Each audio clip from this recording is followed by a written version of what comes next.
speaking of which, we're going to move on. Thank you for that, Sean. But we're going to move on to our next topic, which is, because we're going to get on to Quantumania in a minute, but we're going to talk about Marvel delays, because it seems that a few movies and TV shows have been put back. I say a few, it was 4 in total, but the Marvels, which has got everybody's favourite Brie Larson back, is Captain Marvel. Oh, thank God.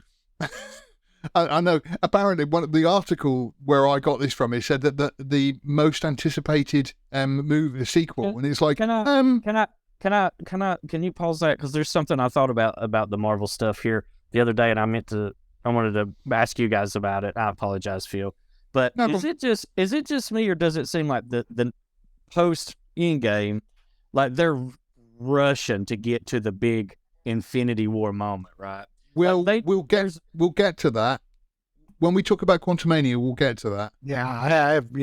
There's they just don't know what they're doing. They have no idea what they're doing. They don't have a plan, and they got a tiger by the tail. They have no idea what to do with it. We'll talk about this, Sean. We will come back to that, because again, it's something I want to talk about as well. But yeah, the Marvels has been moved back from July to basically November now. Haunted Mansion has been moved back. Wait a minute, Phil. So you got Marvels, which has Brie Larson. It has the black lady playing Monica Rambeau, and then you've got Ms. Marvel, the Muslim one. So they've retitled it Checkbox the movie. I don't know if you. I love the fact that when I read this, I had to read this several times to make sure I was getting it right, because it says it also has Carol's estranged niece, Captain Monica Rambeau, played by Titania Paris. So her estranged niece, who's black. And again, she was it was one of those where she was such friends with her mother, and the little girl called her Aunt Carol or whatever, but she wasn't really. I kept thinking, they can't be that obvious about it, sort of like, oh, here is my son, he's completely blick, it's just like, you can say stepson, no, he's my proper son, and it happens. And with it, again, coming on to what Sean was saying, apparently there's a whole destabilization of the entire universe, and Carol and the other two have to save the universe again, because we can't have anything kind of low key anymore, which is something, again, I'll pick up in Quantumania. It's got to be on an epic scale where everything, the trillions of lives throughout the entire universe are all at peril. So, genuine question then, is there a reason to watch this? Because so far it sounds like utter shit. Yeah, I'm not going to watch it. I mean, we're talking Thor, Love and Thunder, or God and Thunder, or whatever the hell he was called, would probably be the lowest point of any Marvel film I've ever seen. This, if Thor was like a 1 out of 10, this looks like we're now going into like the minus. Negative numbers. Can you have negative Can you have negative review points on Rotten Tomatoes? I mean, this scored negative 30. Yeah, I don't see there's a genuine bonus point on watching this film. No, there's not. No, I mean, again, the first one was kind of all right, but just all right. No, the first one, what? The first Captain Marvel. Captain Marvel. Oh no. Yeah. It was all right, but I mean, I've only seen it once, and so I just remember it being all right. I wouldn't watch it again. It could have been fine if they had just made it so that women as well as men were giving her shit growing up, and they made it about her trying to overcome obstacles instead of women overcoming men, because it doesn't make any sense in her character.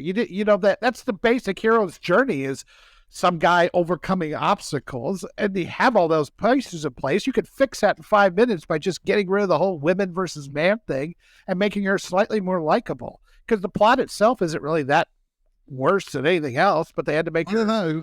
Us men are pretty bad. What's that? Us men are pretty bad. So yeah. I mean, that's the biggest problem with that movie. It's not like it's completely terrible as far as the plot, what they're trying to do. I actually kind of like the idea of making the Skrulls the good guy. That would have been That was something I wasn't expecting. But then, no, she has to overcome men because, when she rolls a go-kart at 40 miles an hour when she's 7 and her dad like freaks out. What a horrible guy. It's just like that kind of stuff. All you had to do was just say, have some women in her life, kind of give her shit and tell her that she can't do it because of who she is, not because she's a girl. And you fixed it. Done. Yeah. But no, they didn't do that. You also got the fact that Brie Larson is totally unlikable. Well, yeah, she didn't do it. She didn't do the movie herself any favors. No. Yeah. It's not even like you're going to go, do you know what? That might not be my cup of tea, but I really like It's the Ezra Miller effect. How am I going to enjoy The Flash because I got to watch his stupid face? He may be the most awesome movie. No. People seem You've to got say to it's watch great. 2. You've got to watch 2 of his stupid face. Well, you might even have 3. You might even have 3 flashes in that one. Is he dead yet? Rumors. Not yet, no. Actually, In a world, which is weird, Sean. Which is weird, Sean, because in a world full of assassins, you think somebody would have done it by now. Yeah, that's true. But yeah, so Marvel, the Marvels have been put back to November. Haunted Mansion has been moved from August now to July of 2024. What's that? Like, They already do that one with Eddie Murphy? Apparently, well, unless it's something different. But again, I thought it was the same thing as Eddie Murphy stuff. I didn't even think it was a Marvel thing, but apparently it is. It's not. It's like Pirates of the Caribbean. It's based on a ride in Disney World. I didn't look that. I did the same as Matt and copied and pasted most of this information. The other one, there's Echo, which has been moved back to team of 2024. researchers I got here. layers and layers and layers of editors. So whether it takes like 4 or 5 hours to publish it. High level of quality we put into our articles. I can tell you that. Right, the one that I do know, Agatha, Coven of Chaos. That's from the spin-off of WandaVision. And that's been moved back to 2024 as well. But with all of these pushbacks, you are thinking to yourself, what have they been changing? Because you don't just put. Apparently, Marvel's has now been pushed back to. I forget what's coming out. I think it's going to be coming at the same time as Fast 10. And if you're putting a movie up against Fast 10, you've got to have a property which is going to make money. Bro. Listen, how did we get out? You've got between Marvels and Fast 10s. Like, honestly, you do it. Fast 10. You can't beat the power of. You can't beat the power of family. Family, yes. Family and physics-defying cars. The good thing is, I did hear that Fast 10 has got 67% more family than the last movie. Good. Well, that's good. Yeah, but hold on here. Is it Brie Larson in Fast 10 as well? Oh, yeah, she is, yeah. I think she is. Oh, double whammy. Between one shit Brie Larson film or another one. She single-handedly almost ruined Kong Skull Island too. Like her character in that is just, Have you guys seen that movie? Yeah, but I couldn't tell you a thing about it. I forgot she was in it. Yeah, she's like the typical, 1960s anti-war commie-leaning reporter.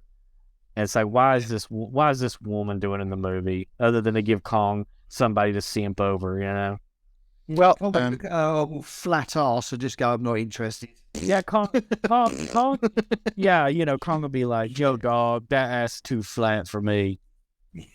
It's like a bit of paper. Get rid of it. Yeah. Apparently, there's a meme going around, and it's got a picture of Tom Holland in the Spider-Man outfit, and then it's got Brie Larson in her outfit, and they're both faced from the back, and Tom Holland's ass looks way better than Brie Larson's. That's such a gay thing for you to notice, Phil. Do you know what? This comes from the bloke who's watched Bros. Excuse me. Let's talk about him watching Magic Mike. Thank you very much. I was forced to, under duress. Anyway, so moving. Before we move on, so you're asking about these changes that are happening with that. First of all, for Fast 10, I'm really upset that the tagline isn't Fast 10, your seatbelts. Hey, but I made that joke. That joke. I told you I was going to steal these jokes. I was never unclear about that. Quality of the writing of the Last Movie Outpost. Stealing each other's jokes. That's called research. And secondly, pasting articles to copy and paste. Oh, we're so seriously, all these. I find it interesting that all these ones that are going having reshoots. These all started under Bob Chapek era. They were all went into production under Chapek. Now Chapek tried to make Disney more neutral, and you can see what happened to him. Now I don't got any love for Bob Chapek. Don't get me wrong here. He was a coward, and he just folded, and he shouldn't have, and then he sold out to the woke stuff a little later on. But most of the stuff started when he was trying to do that. Now Bob Iger's back in. Apparently, he's done a few things. So now, what's his name? Peltz is not going to try to get on the board, which is kind of a shame. So now Bob Iger's in there, and I'm guessing that he looked at it and says, needs 40% more woke and everything. And I think that's what's going to happen. I think that these reshoots are not good news at all. That's my take on it. Thank you for watching this excerpt from Outpost Frequencies. Tune in live every Sunday at noon Central Time or 6 o'clock UK time. And also, remember to come to lastmovieoutpost.com for all your latest in movie news, streaming news, and everything cool about film. We are the cool news now. Thank you for watching, and we'll see you on the next stream.